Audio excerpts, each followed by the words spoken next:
Hi, this is Dr. Gregory Sadler.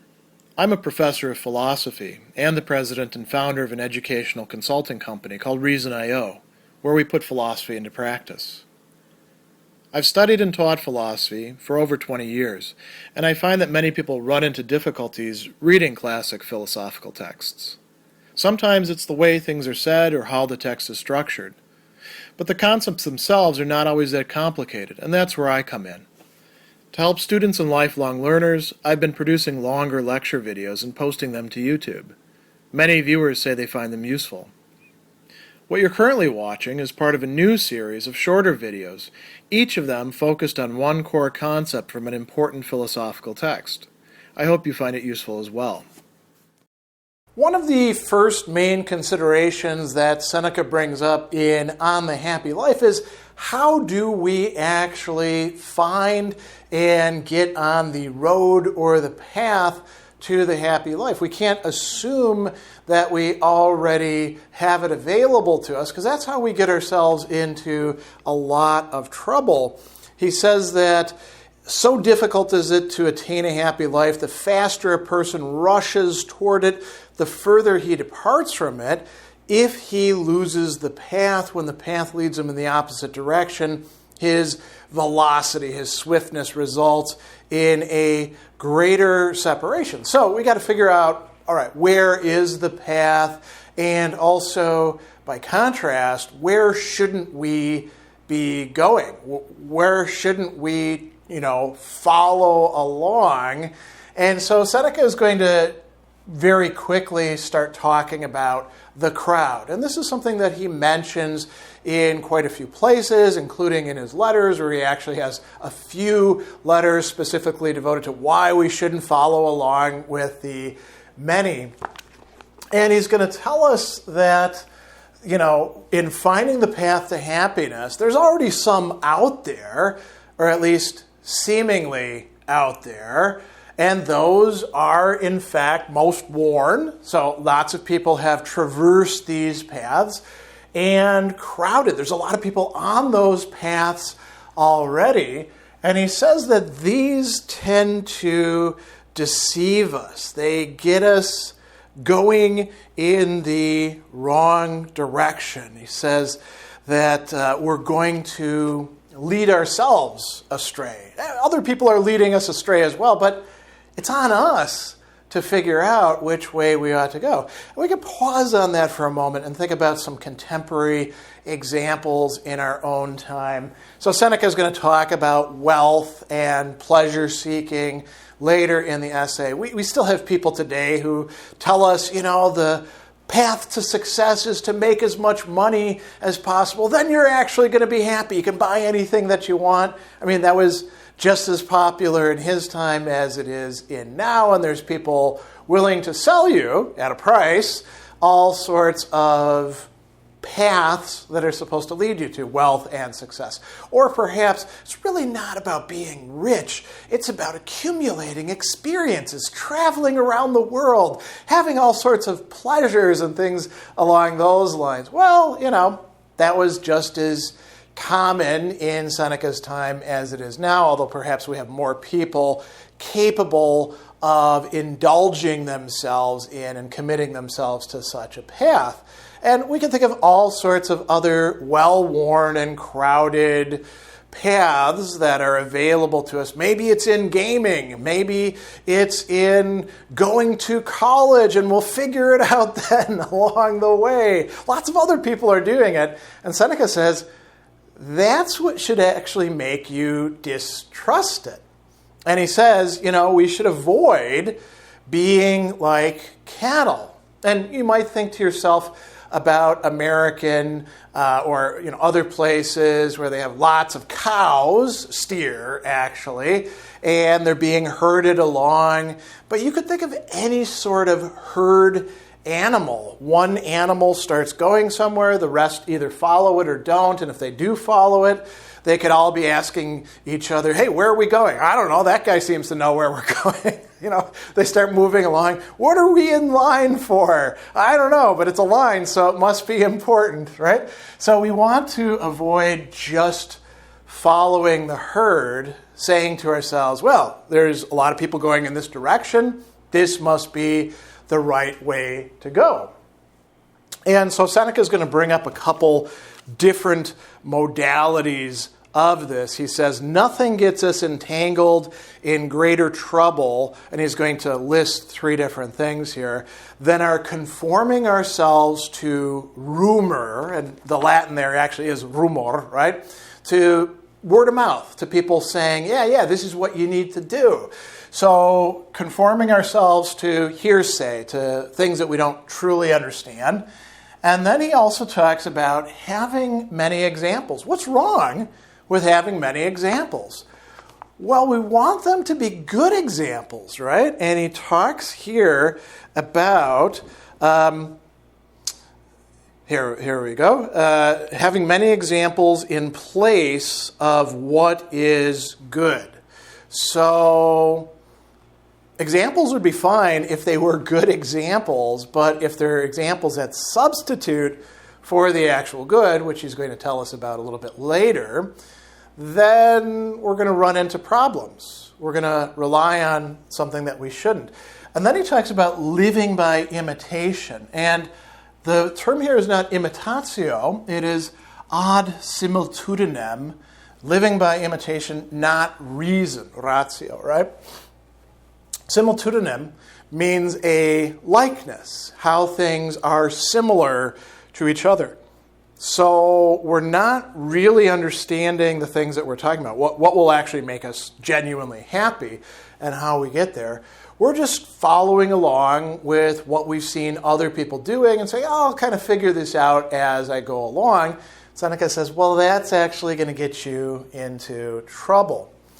And then he's got a really interesting metaphor here, which works pretty well. Might even work better in our own time than it did in his. And it's translated as a heap, right? So straga magna, a great heap of human beings, literally, hominum. So he says that is where the great heap comes from, where one person falls over another. Now, heap is a perfectly fine translation of straga. It also means downfall or ruin, like things collapsing in.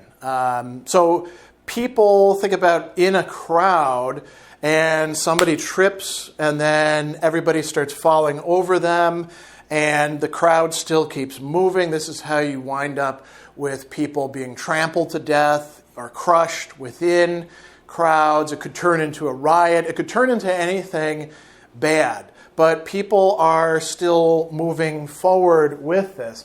We could think about market failures, when everybody's speculating in something, whether it's tulip bulbs or derivatives of mortgages or pick whatever else you want, cryptocurrency, could be anything. People are like, oh, you got to get into this. And then everybody's rushing into it. And suddenly something happens and people don't pull out or stop in time. And so he says nobody actually falls without pulling or dragging somebody else down with them. If they only fell by themselves, okay, bad for them, but it doesn't necessarily affect others.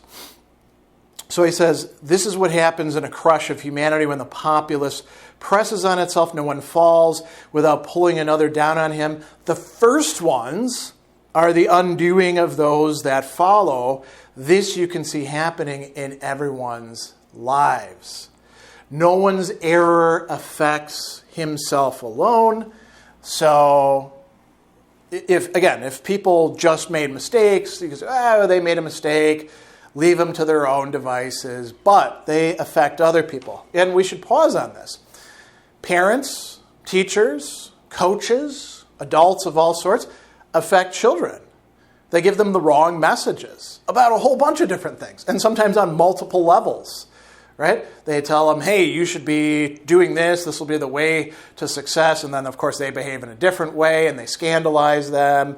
Or the children actually do believe them, and they follow it out. And the error that they made, that they only realize when they're having a midlife crisis, now the kids are firmly established on that path. You can think about the song Cats in the Cradle as a perfect example of this, right? So nobody's error affects just them. They wind up being the cause, causa, and author of another person's error. And that other person, to be sure, at a certain point in time, they are responsible for their own errors, but our errors take place not in a vacuum, but in a social matrix. So he goes on and he says, it's harmful to be tangled up with those that have gone before. As long as each individual prefers, we'll come back to that in a moment, to take things on trust rather than to judge. There's never any judging about life, but always trusting. And we're spun around, I love this English translation, thrown headlong by a hand-me-down error. What is hand-me-down?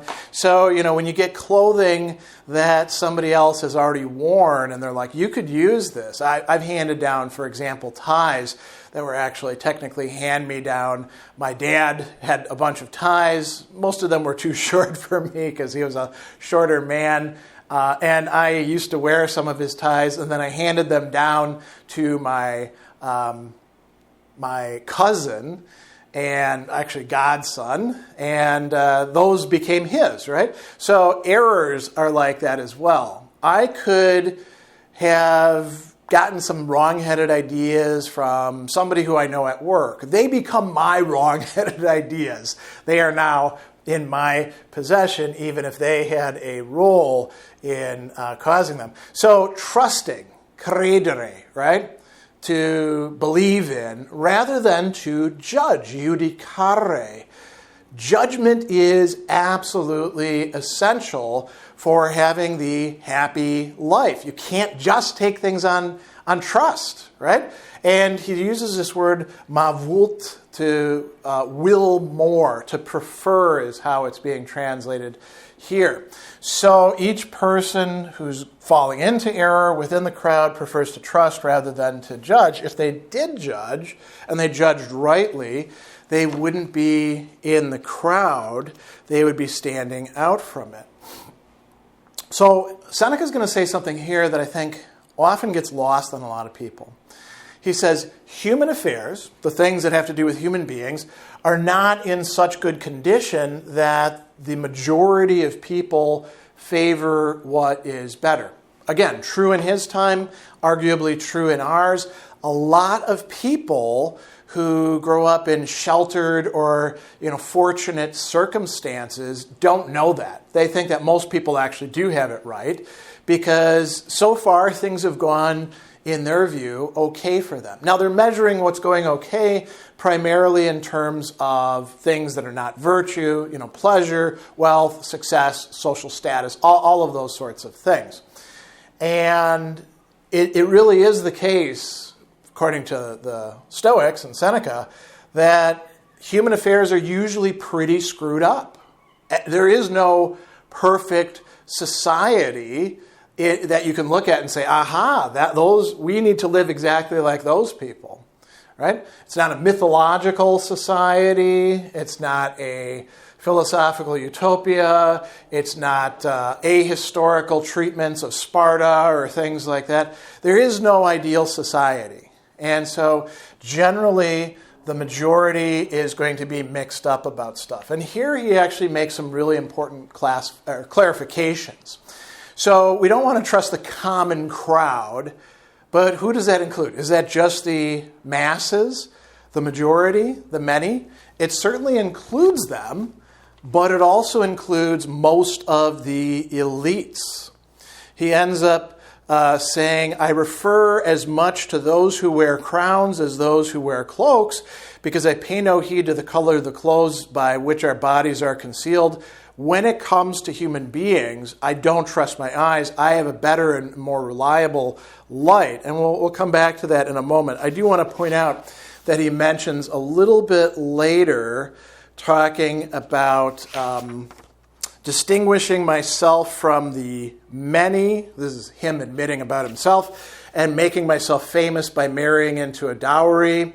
Do you see men who praise eloquence, who pursue wealth, who fawn over favor, who exalt power? These are all ways of being elite, but none of them are actually getting you on the road to happiness. They're all just as confused about matters as is the common crowd, who also tend to admire them. So what do? We need to separate ourselves out from the crowd. And that means that we need to rely on something other than just what everyone seems to be doing, or trusting in old, adages and patterns and things like that, or admiring the wealthy or the powerful or those who have social status and saying they must have it figured out. Instead, as he says, we need to turn inward. We need to use our mind, our animus in Latin, to figure out what's going on with our mind. He says, let the discoverer of the mind's good be the mind. This is the better and more reliable light by which I can distinguish true things from false. So this is the human rational mind, and that's what we actually have to rely upon if we're going to make any progress towards the good for human beings, the genuine good. Now, that doesn't mean that we have to retire into our mind palace or whatever you want to call it and isolate ourselves from everybody else. There are other people that presumably are interested in the genuine good who we can connect with, we can follow. Seneca himself is relying upon the teachings of the Stoic school, in a way, of course, that he says, I don't have to follow every single thing that every single Stoic has said. I get to judge. I get to pick and choose, right? But it is important to put aside the perspectives and the errors of the many, including those elites who seem to have placed themselves over the many or distinguished themselves, but who are really all part of this common herd.